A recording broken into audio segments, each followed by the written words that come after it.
I did some shopping the other day and I decided to get some cooking chocolate. I wanted to attempt a kind of a brownie recipe.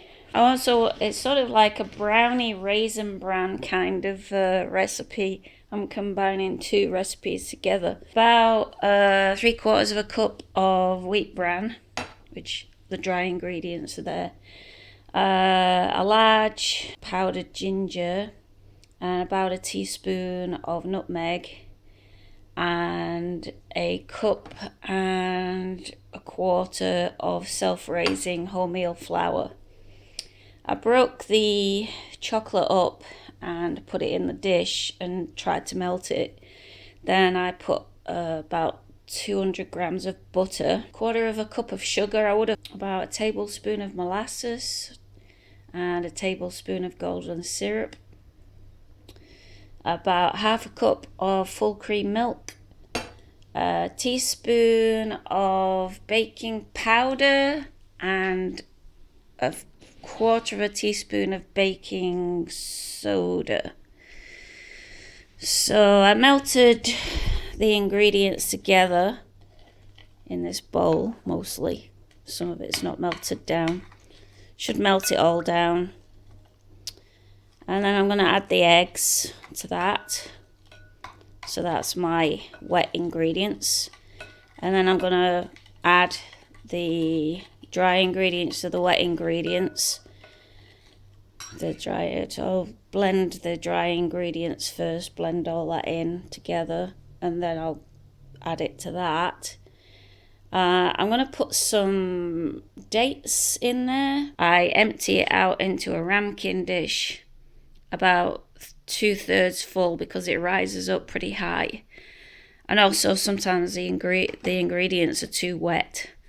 And I get my handy little muffin out of that. So I'll have a little raisin or date bran brownie muffin.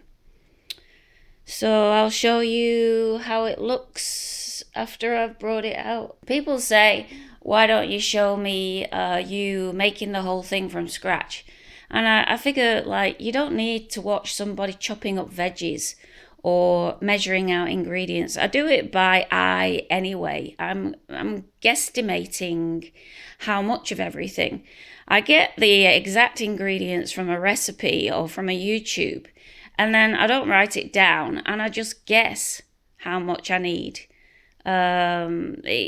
So then you get varied results, but best food is done that way. People don't use recipes. It's only people making cookbooks and cooking shows that use exact measurements. An experienced cook and chef, they don't use exact measurements. They use their eye. Their eye judges, oh, this is too wet, it needs a bit more of this, or this tastes a bit too salty, you need to put this in it, or don't, like, that's why they taste things, because they're checking it and say, no, it needs more of this, and put a bit more of that in it. And it's like, first time I made my cake, I thought, this even tastes like it's got ginger in it, and I'd run out of ginger powder.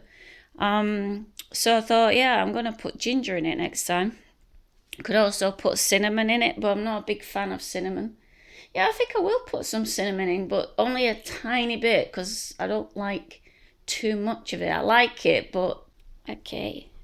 So what I'm told is if you want a light fluffy cake, you should whisk up the egg whites first, or whisk up the wet ingredients and get them light and fluffy, and then the cake will be a lighter texture.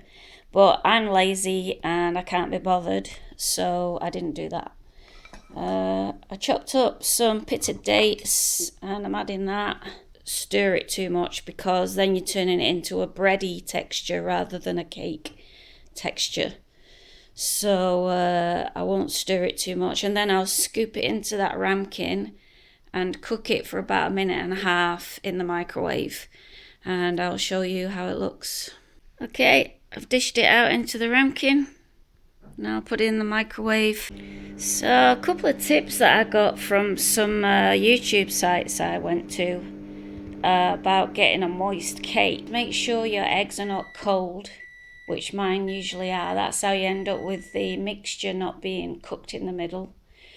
So what I do is I melt the wet ingredients in the microwave, which warms them up, and then when I add the eggs to the warm mixture, that also warms up the egg. Don't overcook your ingredients. Let them keep cooking in the dish. And I did put slightly too much in, but it's not too bad. It's just a little bit gone down there, down to the bottom, but mostly it's a nice little muffin.